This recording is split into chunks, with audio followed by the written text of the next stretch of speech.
What's up, Epic? This is a video from the entire pirate crew community.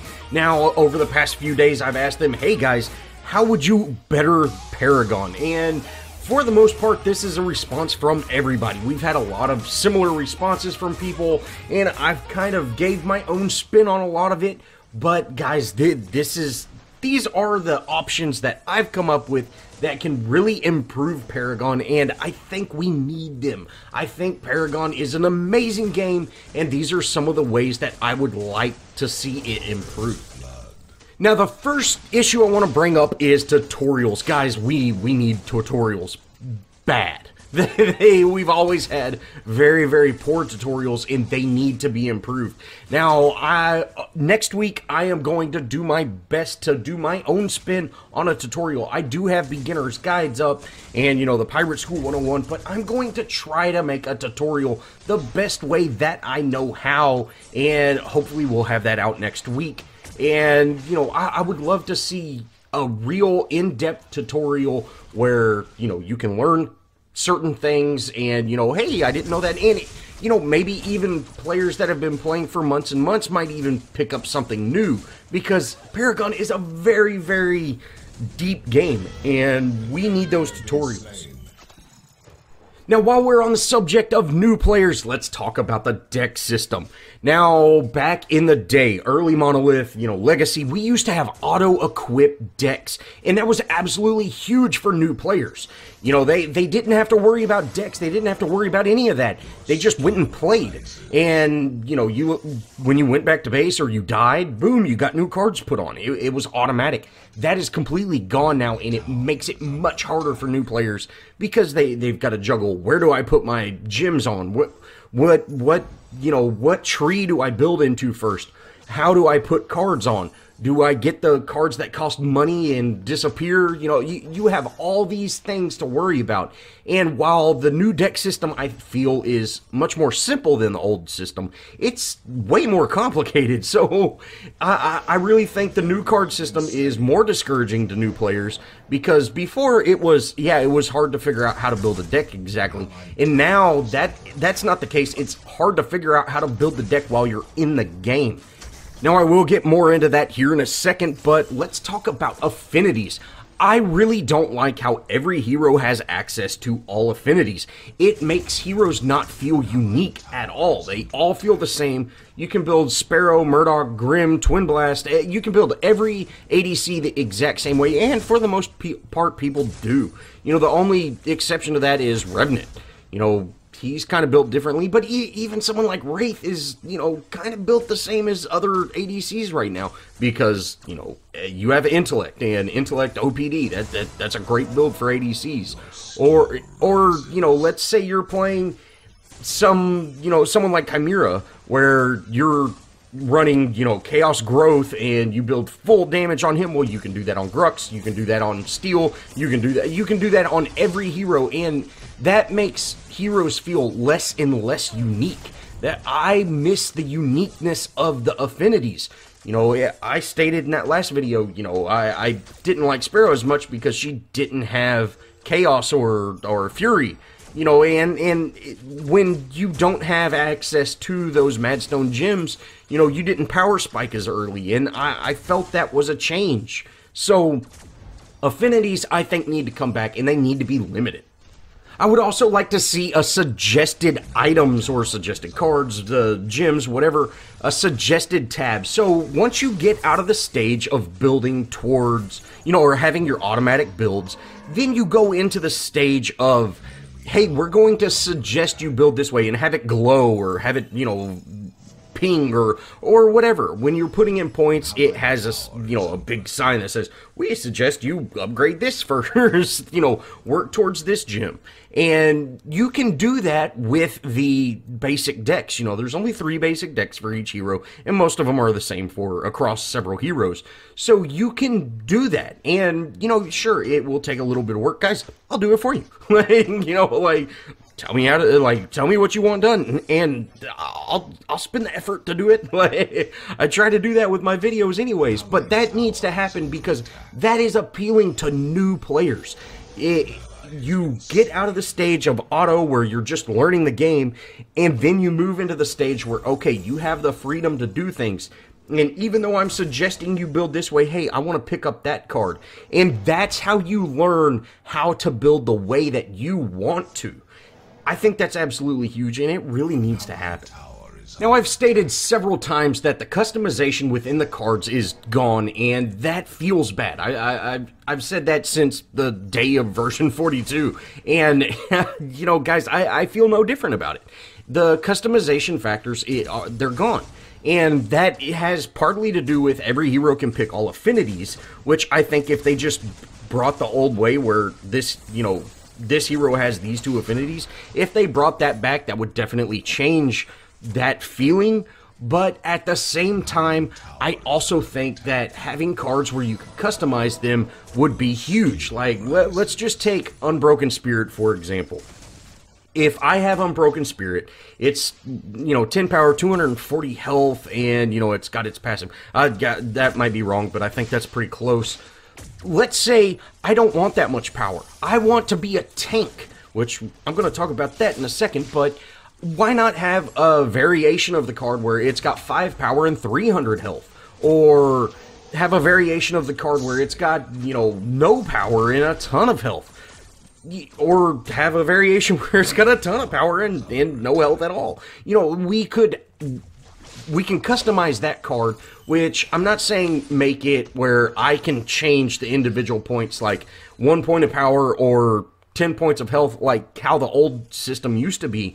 But we need to be able to customize the cards to just make the card system more enjoyable. That brings me to my next point about heroes. Heroes have lost their complexity, guys. You know, remember back in the day, Sephiroth was just so difficult to play. You know, there were some heroes that were just so hard to play. You know, I've always thought Seraph was a difficult hero to play. Kalari, you know, she was an expert hero. And now these heroes are easier and easier to play. You don't have to play match after match getting your butt kicked to learn how to play this hero. You can just simply pick them up, put the right cards on, and boom, you do tons and tons of damage. That doesn't feel good, guys.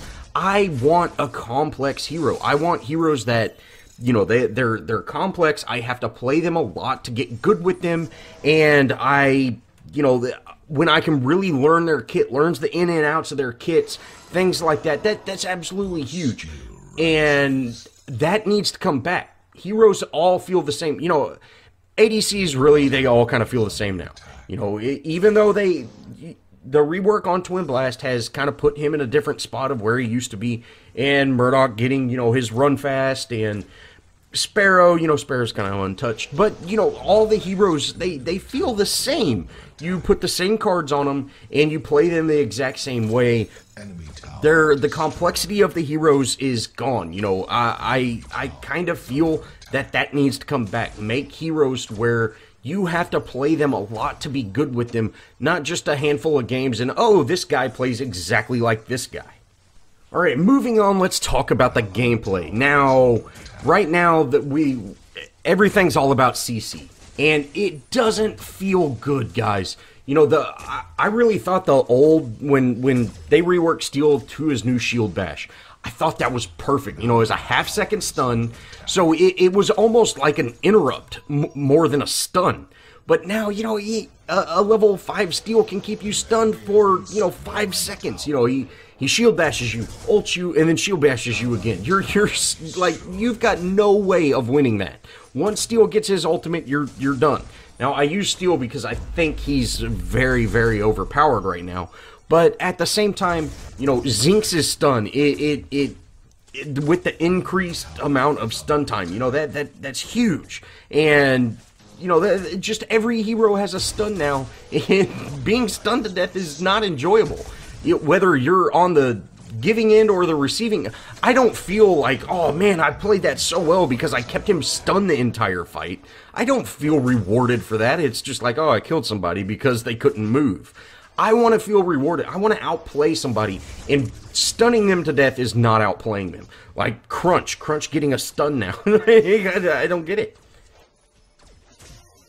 Another thing about gameplay is the unfair cards. We've got Red Zone, Shadow Dancer, Death Crawler. These one-shot kill cards, they're not fun, guys. How is it fun when the enemy Fang has Death Crawler on and he blinks to you, or uses his dash, gets to you, and hits you 3 times, and boom, you're dead. You had, unless you had some CC, you weren't going to survive that. And, that feels terrible. I don't want to instantly die. Same with Death Crawler. I'm not a fan of Revenant, guys. Everybody knows. I don't care for Revenant at all. But having a Revenant show up out of the jungle and boom, shoot you for 1,600 damage when you only have 1,500 health, how is that enjoyable? And the simple answer is it's not.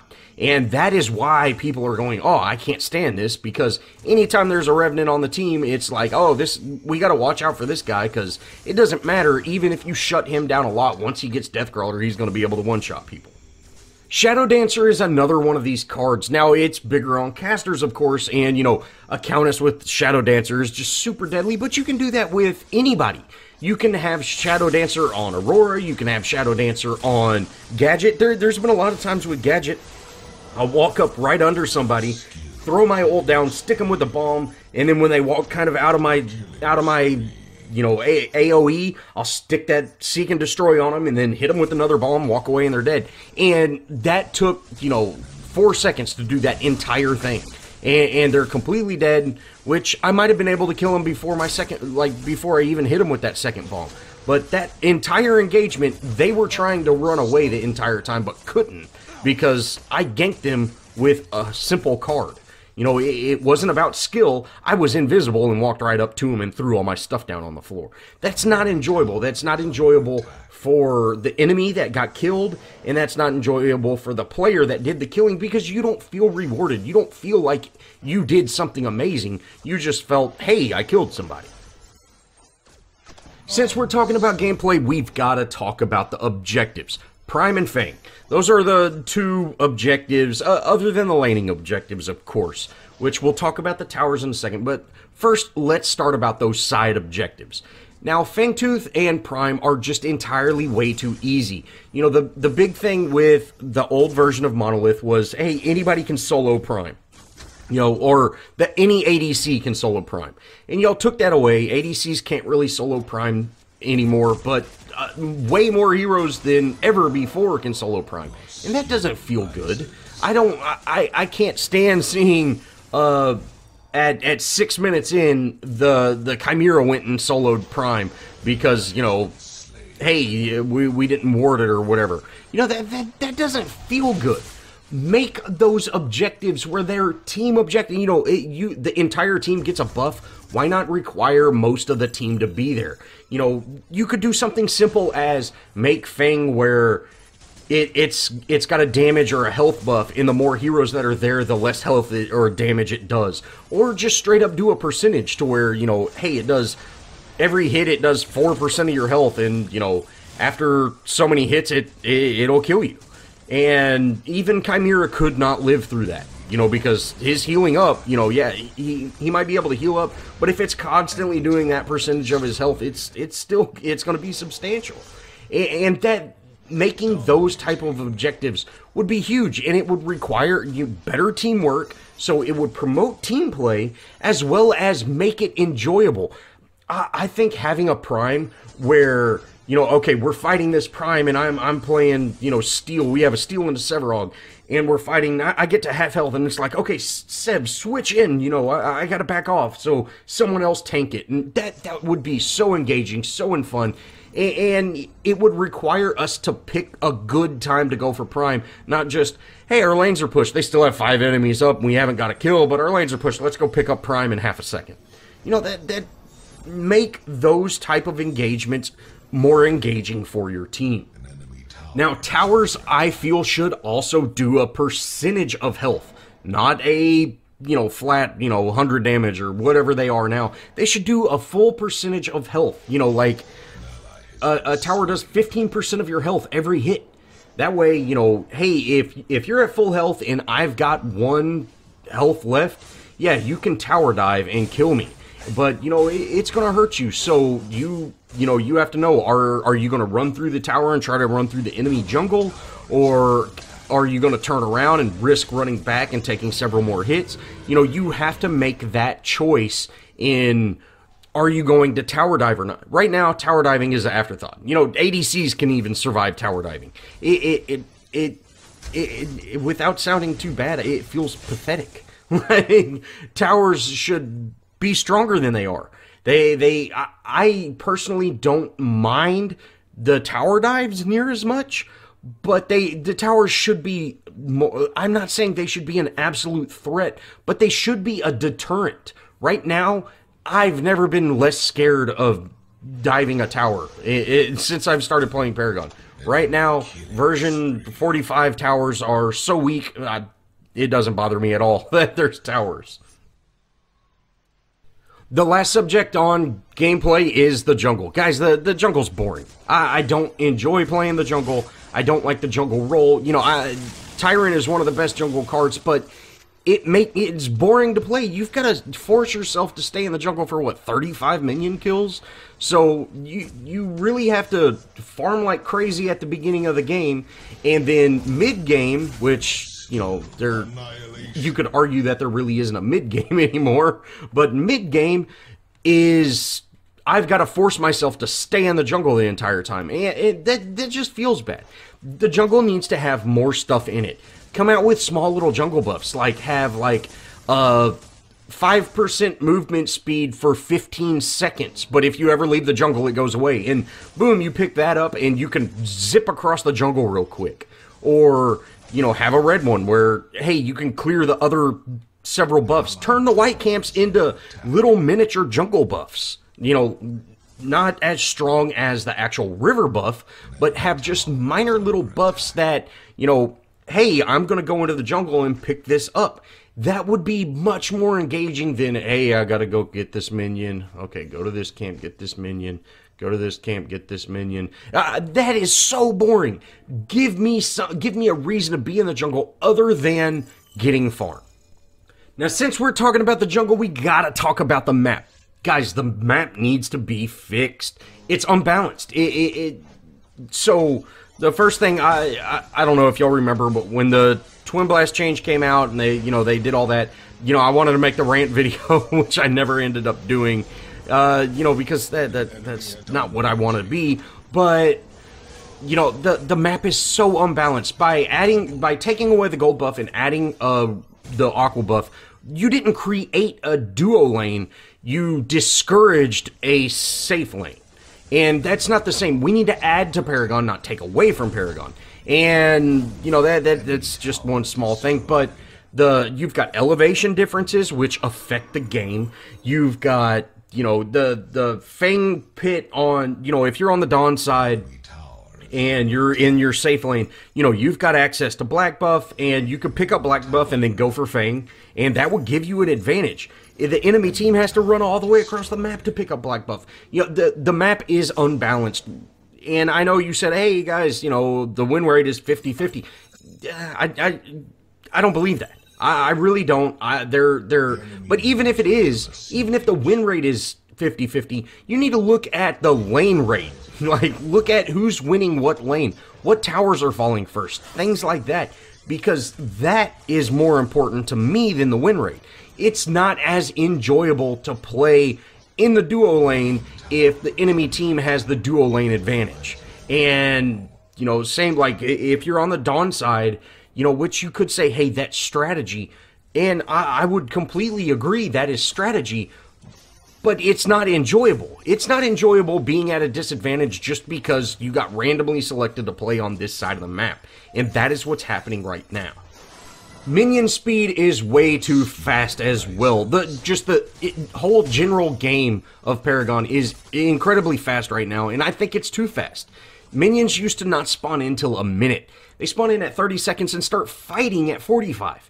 It's way too... there's a lot of the times, as the jungler, I haven't even killed my first jungle minion and a teammate of mine has died, or got into an engagement and had to back into the tower. It's way too fast, guys. It's got to be slowed down. And I think the speed time, you know, the time that they spawn in, that would be okay if the minions were slower. You know, and they spawn in every 30 seconds. Make it 45. Or, you know, this would involve a lot of testing on y'all's part. But the speed of Paragon is way too fast. And this kind of leads me to another point that my channel is based around helping newer players. You know, that's the reason I started YouTube, was to help newer players learn the game and get better. I'm not saying I'm the best player ever. I'm just saying I want to help newer players.